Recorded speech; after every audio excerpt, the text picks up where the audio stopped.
बिस्मिल्लाहिर्रहमानिर्रहीम। अस्सलाम वालेकुम dear students of six class. तो सिक्स क्लास का third unit the lake isle of Innisfree हमने स्टार्ट किया हुआ था और इसमें हम एक्सरसाइज कर रहे हैं। और एक्सरसाइज में जनाब हमारे पास क्वेश्चन है रेसिप्रोकल एंड रिफ्लेक्सिव प्रोनाउन का। तो रेसिप्रोकल और रिफ्लेक्सिव प्रोनाउन में क्या करना है जनाब, ये हम चेक कर लेते हैं। तो रेसिप्रोकल, पहले आप लोग ये समझ लीजिए कि रेसिप्रोकल का क्या मतलब है। रेसिप्रोकल मीन्स वो जो बारी बारी एक दूसरे दो लोग या दो से ज़्यादा लोग जो एक दूसरे का बारी बारी किसी भी चीज़ में जवाब दें, ठीक है। यानी कि अगर कोई एक काम कर रहा है तो दूसरा उसके जवाब में कोई एक काम करे, तो वो होगा रेसिप्रोकल। और रिफ्लेक्सिव मतलब बरक्स, ठीक है ना। रिफ्लेक्सिव यानी कि बरक्स, वो सेम वही चीज़ है कि अगर एक शख्स कोई काम या कोई बात या कुछ भी कर रहा है तो दूसरा उसके जवाब में जो बात कर रहा है, या जैसे आप लोग समझ लें कि शीशा है और उसके सामने एक खड़ा है, तो जो शीशे के सामने खड़ा होने वाला कर रहा है वही शीशे के अंदर जो खड़ा है वो भी कर रहा है।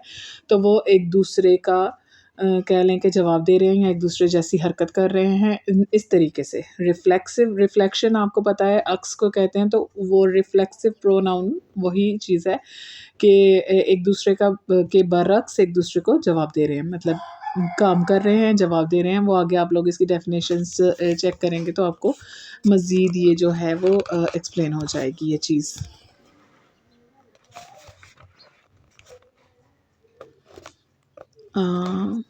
जी, तो reciprocal pronoun refers to situation where someone or something performs an action। तो रेसिप्रोकल प्रोनाउन किस चीज़ को किस सिचुएशन को रेफ़र करता है जहाँ एक शख्स और समथिंग या फिर एक चीज़ जो है परफॉर्म्स एन एक्शन, एक ऐसी हरकत करती है ऑन अदर्स दूसरों पर, and receives the same action in return, और दूसरे भी सेम वही चीज़ करते हैं। तो ये क्या है, रेसिप्रोकल प्रोनाउन। तो to examples of reciprocal pronouns in a sentence are one another and each other। तो दो एग्जाम्पल जो हैं रेसिप्रोकल प्रोनाउन के क्या हैं, वन अनदर और ईच अदर। अब वन अनदर और ईच अदर, यहाँ पर आगे हमारे पास जो इसका सेगमेंट है क्वेश्चन का, वो ये है कि वन अनदर कहाँ लिखना है और ईच अदर कहाँ लिखना है। हालांकि ये इतना कोई बहुत ह्यूज डिफरेंस नहीं है इसमें, दोनों चीज़ें इस्तेमाल हो सकती हैं, लेकिन सिर्फ इतना फ़र्क है इसमें कि ईच अदर जो है वो सिर्फ दो लोगों के लिए इस्तेमाल होना है, और जो वन अनदर है वो दो से ज़्यादा लोगों के लिए इस्तेमाल होना है, या फिर ऐसी जगह पर इस्तेमाल होना है जहाँ दो से ज़्यादा लोग इंक्लूड हैं। तो ईच अदर जो है वो सिर्फ वहाँ पर इस्तेमाल होना है जहाँ दो लोग हैं, या फिर दो चीज़ें हैं, इस तरीके से। आगे है ये इसके एग्जांपल चेक कर लें। Laiba and Maham are playing with each other in the playground. Laiba और माहम एक दूसरे के साथ प्लेग्राउंड में खेल रहे हैं। अब देखिए लाइबा भी खेल रही है और माहम भी उसके साथ खेल रही है, दोनों खेल रहे हैं। तो ये क्या है, रेसिप्रोकल प्रोनाउन क्या है, ईच अदर, दोनों एक दूसरे के साथ खेल रहे हैं। आगे है Ahmed and Adnan shared their lunch with each other. अब अहमद भी शेयर कर रहा है और अदनान भी शेयर कर रहा है, सेम चीज़ कर रहे हैं दोनों, तो दो हैं इसलिए ईच अदर। आगे है the gangsters were fighting with one another. Gangster एक दूसरे के साथ लड़ रहे थे, तो अब यहाँ पर ज़्यादा हो गए गैंगस्टर, तो वो एक दूसरे के साथ लड़ रहे थे। अब यहाँ पर ईच अदर नहीं आएगा, लेकिन वन अनदर यहाँ पर आ सकता है। Ahmed and Adnan shared their lunch with one another, यहाँ पर ये आ सकता है कि एक दूसरे के साथ उन्होंने अपना लंच शेयर किया। तो आगे है the two countries trade with one another. अब यहाँ पर कंट्रीज़ हैं, मुल्क हैं, दो से ज़्यादा लोग हैं। अगर एक दो अफराद की कोई एक टीम बनी हुई है, फिर दो अफराद की कोई एक टीम बनी हुई है, दोनों टीमों के बारे में बात हो रही है, तो वो भी वहाँ पर भी हम वन अनदर लिखेंगे क्योंकि अफराद ज़्यादा हैं इसलिए। तो ये यहाँ पर सिर्फ यही चीज़ आप लोगों ने ज़हन में रखनी है कि जब दो लोगों की बात हो रही हो तो आपने ईच अदर लिखना है, और जब दो या दो से ज़्यादा लोगों की बात हो रही हो तो आपने वन अनदर लिखना है। We helped a lot dash a lot. अब यहाँ पर क्लियर नहीं है कि वी में दो लोग हैं, चार लोग हैं, आठ लोग हैं, कितने लोग हैं, तो आप बेझिझक यहाँ पर वन अनदर लिख सकते हैं। ठीक है। तो we helped one another a lot. आगे है they sent dash gifts from time to time. अब यहाँ पर भी पता नहीं दो लोगों की बात हो रही है, चार लोगों की बात हो रही है, तो यहाँ पर भी हम वन अनदर लिख सकते हैं। वन अनदर लिखने में कोई इशू नहीं है, वो दो लोगों के लिए भी लिखा जा सकता है। They didn't dare to look at one another, यहाँ पर भी आएगा। और यहाँ पर क्योंकि दो लोग सामने वाज़िया हो गया है कि दो लोग ही हैं, आमना एंड मोहसिन लव, तो यहाँ पर ईच अदर आएगा। क्योंकि दो लोगों की बात है, सामने वाज़िया हो गया है, इसलिए यहाँ पर ईच अदर लिखेंगे। उम्मीद करती हूँ आप लोग को ये चीज़ समझ में आ गई होगी। आगे नेक्स्ट है रिफ्लेक्सिव प्रोनाउन। रिफ्लेक्सिव प्रोनाउन क्या है? रेसिप्रोकल प्रोनाउन और रिफ्लेक्सिव प्रोनाउन।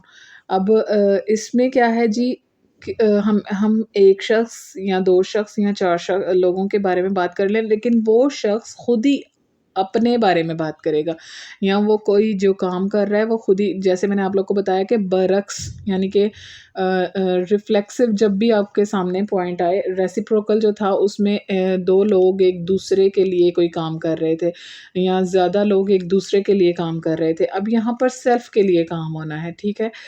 तो ये मतलब रिफ्लेक्सिव प्रोनाउन जहाँ पर भी आता है रिफ्लेक्स, तो आप लोगों को रिफ्लेक्शन माइंड में लेके आना है। मतलब रिफ्लेक्शन से आ जाएगा अक्स, और अक्स से आ जाता है एक किस्म का, आप लोगों ने अपने माइंड में शीशा लेके आना है, ठीक है ना। तो वो चार लोग अगर शीशे के इस तरफ खड़े हैं तो वो अपने लिए ही शीशे में अक्स बना रहे हैं, ठीक है।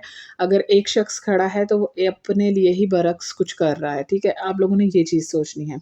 तो रिफ्लेक्सिव प्रोनाउन में क्या है? Are used when the subject as well as the object is the same person. जी, तो यहाँ पर ये चीज़ इन लोगों ने क्लियर की है कि सब्जेक्ट और ऑब्जेक्ट जो है वो सेम पर्सन है। अगर 6 लोगों की बात हो रही है, वही सब्जेक्ट है तो वही ऑब्जेक्ट है। अगर 2 लोगों की बात हो रही है, वही सब्जेक्ट है, वही ऑब्जेक्ट है। अगर एक शख्स की बात हो रही है तो वही सब्जेक्ट है खुद ही, और वो उसका ऑब्जेक्ट भी वो खुद ही है। The reflexive pronoun always ends in self और सेल्स।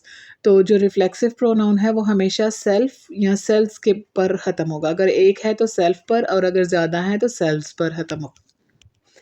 आगे है reflexive pronouns are words like myself, yourself, himself, herself.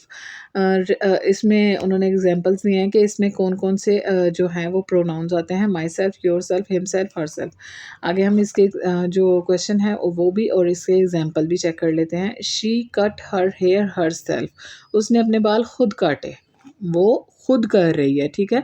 वो खुद शीशे के इस तरफ भी है और उस तरफ भी है। ये शीशे वाला लफ्ज़ जो मैं यूज़ कर रही हूँ वो इसलिए कि आप लोग को पता चल जाए कि यहाँ पर सेल्फ वाला यूज़ होना है। ये क्या है? रिफ्लेक्सिव प्रोनाउन है। She cut her hair herself. उसने खुद अपने बाल काटे। यहाँ पर आप लोगों को ये चीज़ पता होनी चाहिए कि जब शी का लफ्ज़ इस्तेमाल हुआ है तो वहाँ हर सेल्फ लिखना है हमने। ही का लफ्ज़ इस्तेमाल हुआ है तो वहाँ हिम सेल्फ लिखना है। यू का लफ्ज़ इस्तेमाल हुआ है तो योर सेल्फ लिखना है। मी का लफ्ज़ इस्तेमाल हुआ है तो माई सेल्फ लिखना है, ठीक है। ये चीज़ें आप लोगों को पता होनी चाहिए। तो she cut her hair herself yesterday, you are too young to do it yourself. You आ रहा है तो योर सेल्फ, हिम सेल्फ नहीं लिख सकते यहाँ पर क्योंकि वो दूसरा शख्स हो जाएगा। यू के लिए yourself. Fill in the blanks with suitable reflexive pronoun. तो Rashid bought this T shirt himself. अब राशिद है वो उसने ख़रीदी अपने लिए शर्ट, तो यहाँ पर हिमसेल्फ आएगा। अब राशिद सेल्फ तो नहीं ना आ सकता, प्रोनाउन लिखना है ना हमने, तो हिमसेल्फ आएगा, ठीक है। आगे Aneela did the English homework herself. लड़की है तो हर सेल्फ, वो राशिद लड़का था, himself. I wrote this poem. अब मैं हूँ तो माई सेल्फ, मैंने ये पोइम खुद लिखी। Adeel and Kaleem collected the stickers. अब अदील और कलीम ने स्टिकर्स कलेक्ट किए, कैसे? खुद। तो कैसे? यहाँ पर दो लोग हैं तो देमसेल्व्स।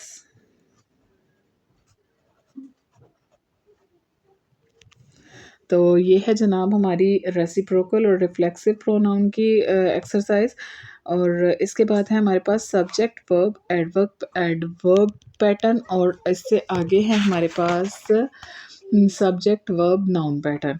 तो ये दोनों चीज़ें, और इससे पहले मैं करवाऊँगी आप लोगों को एडवर्ब की जो एक्सरसाइज, एडवर्ब की पूरी वीडियो होगी, और वो एक अलग से वीडियो होगी, क्योंकि ज़ाहिर सी बात है उसमें बहुत ज़्यादा डिटेल है, वो इसमें हम लोग कंक्लूड नहीं कर सकते हैं। लेकिन ये क्योंकि बहुत ईजी चीज़ें हैं तो इसको हम लोग इसी में कंक्लूड कर लेते हैं। तो subject verb adverb is a sentence structure where the subject comes first. ये वो सेंटेंस का ऐसा स्ट्रक्चर है जिसमें सबसे पहले सब्जेक्ट आता है, फिर वर्ब आता है, और उसके बाद थर्ड पर आता है एडवर्ब। तो ये 3 चीज़ें हैं। अब एडवर्ब क्या है वो जो एडवर्ब की वीडियो होगी उसमें आप लोग डिटेल से चेक कर लें। उसकी बहुत ज़्यादा डिटेल है, वो किस-किस तरह से किस-किस जगह पर इस्तेमाल हो सकता है, ये उसकी डिटेल्स में शामिल होगा। This type of sentence begins with a core sentence like the girl walked away. तो इस तरह के जो सेंटेंस हैं वो इस ऐसे यूज़, मतलब बगैर ऑब्जेक्ट के इस तरह से यूज़ होते हैं। द गर्ल वॉक्ड अवे, इस यहाँ पर ऑब्जेक्ट कोई नहीं है, लड़की, द गर्ल जो है वो सब्जेक्ट है, वॉक्ड वर्ब है हमारा, और अवे जो है वो हमारा एडवर्ब है, क्योंकि इसने वॉक्ड के मीनिंग में इजाफा किया है, इसलिए ये एडवर्ब है। The girl walked away, here the girl is subject, walked is the verb, and away is adverb. तो ये यहाँ पर ये चीज़ क्लियर हो गई। आगे है हमारे पास 2 और एग्जांपल हैं। Laiba laughed loudly. तो लाइबा हंसी, यहाँ पर हमारा फ़िक्रा जो है वो कंप्लीट हो जाता था अगर करते लाइबा लाफ्ड, लाइबा हंसी। लेकिन एडवर्ब क्या है, इसके मीनिंग में इजाफा कर रहा है, लाउडली, ज़ोर से हंसी। तो जो लफ्ज़ दूसरे वर्ब की मीनिंग में इजाफा करे वो एडवर्ब है। इसी तरह एडवर्ब जो है वो एडजेक्टिव के मीनिंग में भी इजाफा करता है, इसी तरह से ये वर्ब के मीनिंग में भी इजाफा करता है। तो बहुत ज़्यादा इसकी लंबी डिटेल है, वो आप लोग ज़रूर चेक कर लीजिएगा एडवर्ब वाली वीडियो में। तो लाइबा लाफ्ड लाउडली, लाइबा ज़ोर से हंसी। तो आगे है फ्लावर्स आर एवरीवेयर। तो फ्लावर्स हैं हर जगह पर। तो ये हो गई हमारी जो आप लोग को समझ में आ गया होगा पैटर्न, सब्जेक्ट है, वर्ब है और एडवर्ब है। आगे ये वाली देख लीजिए, ये भी सेम वही है कि ऑब्जेक्ट के बगैर भी जुमला जो है वो पूरा हो रहा है। यहाँ ये चीज़ क्लियर की जा रही है। Identify the adverb in the following statements and encircle it. उन्होंने कहा है जी नीचे वाले स्टेटमेंट्स में आपने एडवर्ब को जो है वो सर्कल करना है। ही स्विम्स वेल, तो ही स्विम्स वेल, वेल जो है इसमें इजाफा कर रहा है। ही स्विम्स, वो तैरता है, वेल अच्छा, वो तैरता है, जुमला पूरा हो गया, लेकिन वेल ने इसके मीनिंग में इजाफा किया है, वो अच्छा तैरता है।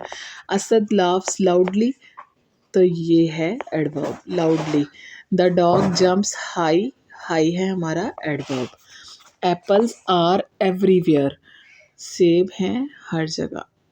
तो ये जनाब हमारे एडवर्ब हैं। आगे है subject verb noun sentence pattern. अब इसमें नाउन में एडवर्ब है, ठीक है, वो एडवर्ब भी है और वो नाउन भी है, सेम चीज़ है। सब्जेक्ट आएगा, फिर वर्ब आएगा, फिर नाउन आएगा। वो नाउन जो होगा वो एडवर्ब भी होगा। Subject verb noun is a structure where the subject comes first and the verb second and the noun third. End पे क्या आ रहा है, नाउन आ रहा है, और वही नाउन जो है वो एडवर्ब भी है। For example they are teachers, अब टीचर्स जो है वो नाउन भी है और वो एडवर्ब भी है। हेयर दे इज़ सब्जेक्ट, यहाँ दे जो है वो सब्जेक्ट है, आर जो है वो वर्ब है, एंड टीचर्स जो है वो नाउन है, नाउन भी है और एडवर्ब भी है। She is a doctor, Shafqat is was a nurse, Shafqat was a nurse, लड़की का नाम है शफकत भाई। और आगे है identify the subject verb and the noun from the following sentences. अब उन्होंने कहा है जी आप खुद आइडेंटिफाई करें और लिखें। आई एम द टीचर, तो आई जो है वो सब्जेक्ट है, एम जो है हमारा वर्ब है, और टीचर जो है वो एडवर्ब है। आगे है एहसन इज़ अ कारपेंटर, तो एहसन जो है वो हमारा सब्जेक्ट है क्योंकि वो ही उसी पर जोर है। इज़ जो है वो हमारा वर्ब है, और कारपेंटर जो है वो हमारा एडवर्ब है।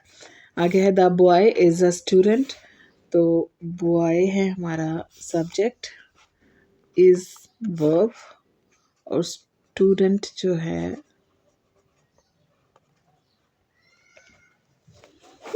वो है हमारा एडवर्ब।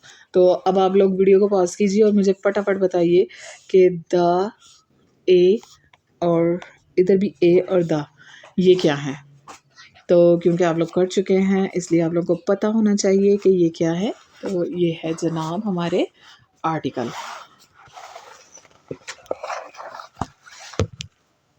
तो अगर ये आगे प्रेजेंट कंटिन्यूस टेंस शुरू हो रहा है तो वो हम लोग ऑफ कोर्स आप लोग को पता ही है कि अलग से वीडियो बनती है टेंसेस की। तो टेंसेस की वीडियो बन जाएगी इंशाल्लाह, वो आप लोग देख लेंगे। और अगर आप लोगों को ये वाली वीडियो अच्छी लगी हो और मेरी मेहनत की वजह से आप लोग थोड़ा सा मेरी हेल्प करना चाहें तो प्लीज़ मेरे चैनल को सब्सक्राइब कीजिए और दूसरे लोगों को भी इन्वाइट कीजिए कि वो लोग भी मेरे चैनल को सब्सक्राइब करें। और प्लीज़ प्लीज़ प्लीज़ अपना बहुत ख्याल रखिएगा और बहुत दिल लगा कर पढ़िएगा। और आपके वालिदैन का बहुत ख्याल रखिएगा। अल्लाह हाफ़िज़।